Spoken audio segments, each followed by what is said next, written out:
نہیں یاد کرنا چاہتا. پورے بدن کے استعمال کا نام روزہ ہے. ہم صرف اتنا جانتے ہیں کہ کھانے پینے سے روزہ ٹوٹ جاتا ہے، حالانکہ ہمیں نہیں معلوم کہ اس انسان کے جسم کے اعضاء کا جو مجموعہ ہے اس میں ایک چھوٹا سا عضو اگر غلط استعمال ہو تو اس کا باقی اعضاء پر کیا اثر پڑے گا. باقی اعضاء پر کیا اثر پڑے گا، اس کو میں سمجھانا چاہتا تھا. یا صفیہ نے جب آنکھ سے اشارہ کیا ایک دوسرے کی طرف تو آپ نے فرمایا تم سب کلی کرو، کیونکہ تم نے صفیہ کی زبان سے غیبت کی ہے. جو بات تم زبان سے کہنا چاہتی تھی کہ صفیہ جھوٹی ہے، وہ بات تم نے آنکھ کے اشارے سے کر لی آپس میں، تو تم نے صفیہ کی غیبت کی ہے. ایک روایت میں فرمایا الفظی الفظی الفظی الفظی، جلدی تھوک جلدی تھوک، جلدی جلدی تھوک، تیرے تھوک میں گوشت نکلے گا، تیرے تھوک میں گوشت نکلے گا. کیونکہ حضور اکرم صلی اللہ علیہ وسلم نے جو گناہوں پر وعیدیں، حکم بگڑنے پر جو وعیدیں بیان کی ہیں نا، وہ وعیدیں آپ نے خیالی اور مثالیں جو بیان کی ہیں وہ خیالی نہیں بلکہ حقیقی ہیں. لوگ کہتے ہیں کہ غیبت کرنا ایسا ہے جیسا اپنے بھائی کا گوشت کھانا، ایسا جیسا کر کے لوگوں نے ان کو ایک خیالی مثالیں بنا دیا. کیا بنا دیا؟ ان کو بنا دیا خیالی مثالیں. یہ خیالی مثالیں ہیں. حضور اکرم صلی اللہ علیہ وسلم نے روزہ رکھوایا، سارے مدینے والوں سے روزہ رکھوایا تاکہ 100% مسلمانوں کو یہ معلوم ہو جائے کہ روزے میں اگر ایک لفظ بھی غیبت کا زبان پر آ گیا تو روزہ ایسے ختم ہو گیا جیسے کوئی کھانا کھا کر روزہ توڑ دے. کیونکہ جب عمل کا اجر ختم ہو گیا، تو پھر یہ فاقہ رہ گیا، روزہ نہیں رہا.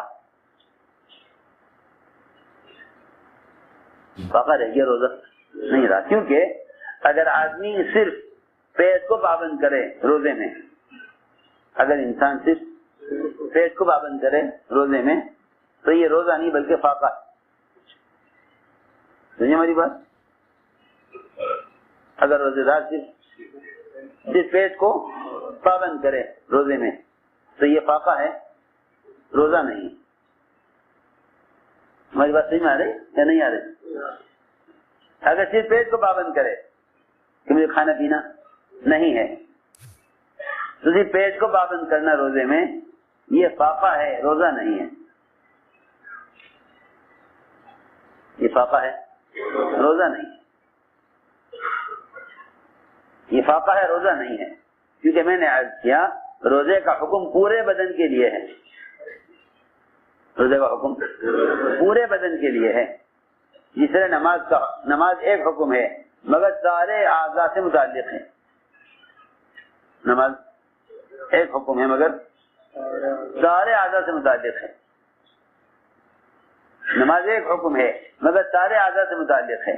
اس طرح روزہ بھی ایک حکم ہے مگر وہ سارے اعضاء سے متعلق ہے.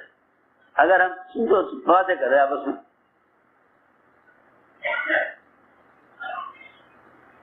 اگر ہم خیال کریں کہ کھانے پینے سے باز رہنا روزہ ہے تو پھر یہ پیٹ کا روزہ ہوا، باقی اعضاء کا روزہ نہیں ہوا. اس کو فاقہ کہا جائے گا، روزہ نہیں کہا جائے گا. اسی لیے فرمایا رب صائم ليس له من صيامه الا الجوع ورب قائم ليس له من قيامه الا السهر. عجیب حدیث ہے. رب صائم ليس له من صيامه الا الجوع ورب قائم ليس له من قيامه الا السهر. بہت سے ایسے روزے دار ہیں کہ ان کے روزے کی حیثیت اللہ کے نزدیک فاقے سے کم نہیں ہے، فاقہ ہے، ان کا روزہ فاقے سے زیادہ نہیں ہے۔ ڈاکٹر کہہ دیتے ہیں آپ کا علاج ہوا ہے، آپ 24 گھنٹے تک کچھ نہیں کھائیں گے۔ پیٹ کے آپریشن ہوتے ہیں نا لوگوں کے، جب آپ کو 24 گھنٹے کچھ نہیں کھانا، بالکل چیز نہیں کھائیں گے، تو کیا فرق ہوا؟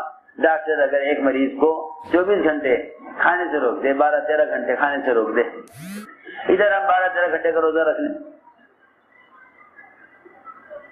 یہ کھانا نہیں ہے۔ انسان کے بدن کے جتنے بھی اعضاء ہیں، ان سارے اعضاء کی ہر چاہت کو روزے کے لیے قربان کرنا، یہ روزہ ہے۔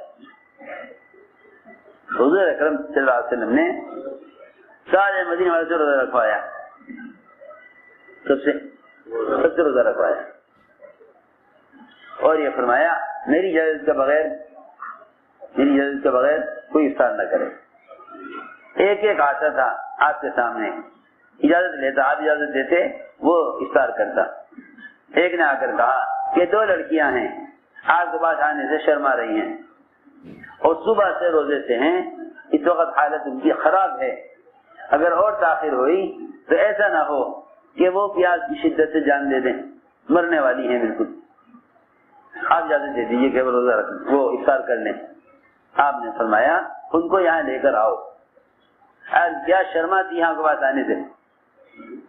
آپ کے پاس آنے سے شرماتی ہیں، اور صحیح بات ہے کہ جو آدمی عمل کو بگاڑ لے گا وہ اللہ کے یہاں عمل پیش کرنے سے شرمائے گا۔ اس نے کہا آ کر کہ جی وہ تو آ کر آنے سے شرماتی ہیں، فرمایا نہیں، لے کر آؤ ان کو۔ روایت میں ہے حضور اکرم صلی اللہ علیہ وسلم نے دونوں سے کہا کہ اس پیالے میں قے کرو، پیالے میں قے کرو۔ ایک نے قے کی تو اس کی قے میں انسان کا تازہ گوشت کچا، جبکہ سوائے درندے کے کچا گوشت انسان کوئی نہیں کھا سکتا، کچا گوشت انسان کا لحم العبید روایت میں ہے، تازہ کچا گوشت وہ قے میں نکلا، پیالہ آدھا ہو گیا۔ دوسری جگہ تو بھی قے کر، اس نے بھی قے کی، پورا پیالہ ان کی قے سے تازے کچے گوشت سے بھر گیا، تازے کچے، سب صحابہ کو دکھلایا یہ دیکھو یہ کچا تازہ گوشت ہے، تاکہ آئندہ کو یہ نہ کہے کہ یہ تو ایک مثال کے طور پر سمجھانے کو کہہ دیا کہ انسان کا یہ مسلمان کی غیبت کرنا ایسا ہے جیسا اس کا گوشت کھانا۔ نہیں، ہم تمہیں حقیقی طور پر، مشاہدے کے طور پر، یقین پر دکھلا دیتے ہیں۔ تو میں نے عرض کیا، آنکھ سے اشارہ کیا حضرت صفیہ کی بات پر ازواج مطہرات نے، کتنی غیبت ہوتی ہے، کتنی غیبت ہوتی ہے صبح سے شام تک۔ شاید پوری دنیا میں کسی مخلوق، کسی جانور کا گوشت اتنا نہیں کھایا جاتا جتنا مسلمان کا گوشت کھاتا ہے۔ یہاں بکرے کا، بھینس کا گوشت 1 کلو کھا لے، 2 کلو کھا لے، پیٹ بھر جاوے گا، لیکن غیبت کرنے والوں کو گھنٹے گزر جاتے ہیں غیبت میں، وہ یہ بھول جاتے ہیں کہ ہم حقیقی طور پر گوشت کھا رہے ہیں۔ حضور اکرم صلی اللہ علیہ وسلم نے گوشت دکھلا کر آنکھوں سے بتلا دیا۔ آپ نے فرمایا اگر میں قے نہ کراتا، اگر میں ان سے قے نہ کراتا اور قے میں ان کے پیٹ سے گوشت نہ نکلواتا تو جہنم کی آگ اس گوشت کو کھاتی، جہنم کی آگ اس گوشت کو کھاتی۔ ساری بات یہ سمجھانے کے لیے عرض کر رہا کہ قیام اور صیام یہ دونوں چیزیں، قیام اور صیام یہ دونوں چیزیں، رات کا یہ عبادت، دن بھر کا روزہ، یہ دونوں چیزیں ایمان اور احتساب کے ساتھ ہیں. ایمان اور احتساب. اللہ اس پر کیا دینے والے ہیں؟ اللہ اس پر کیا دینے والے ہیں؟ سوچو، غور کرو. ایک شخص کا گھر تیار ہو جائے، ایک شخص گھر تیار ہو جائے، سارے کمرے، سارے گھر کا پورا نقشہ تیار ہو جائے، پورا ڈھانچہ تیار ہو جائے. اس کے بعد مزید 1 سال پورا اس گھر کے اندر اس گھر کو مزین کرنے میں 1 سال مزید لگے، 1 سال مزید 1 سال لگے. بتاؤ اس گھر میں داخل ہونے کا کتنا شوق ہوگا.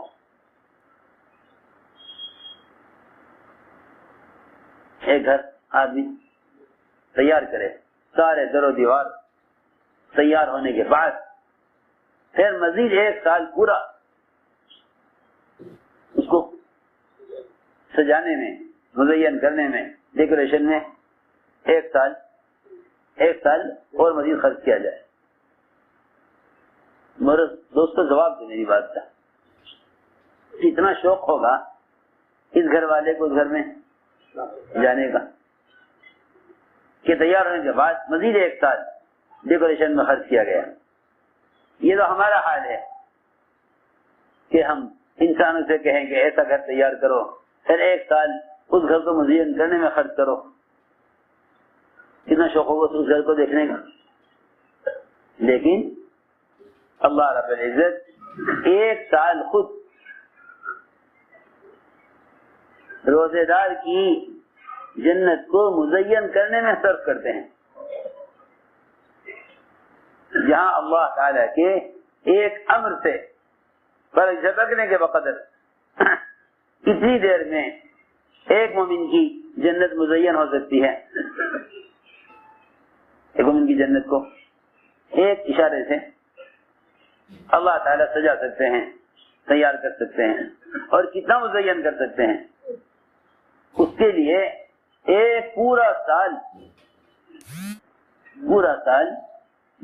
رمضان کے انتظار میں روزہ دار کے لیے جنت کو مزین کیا جاتا ہے.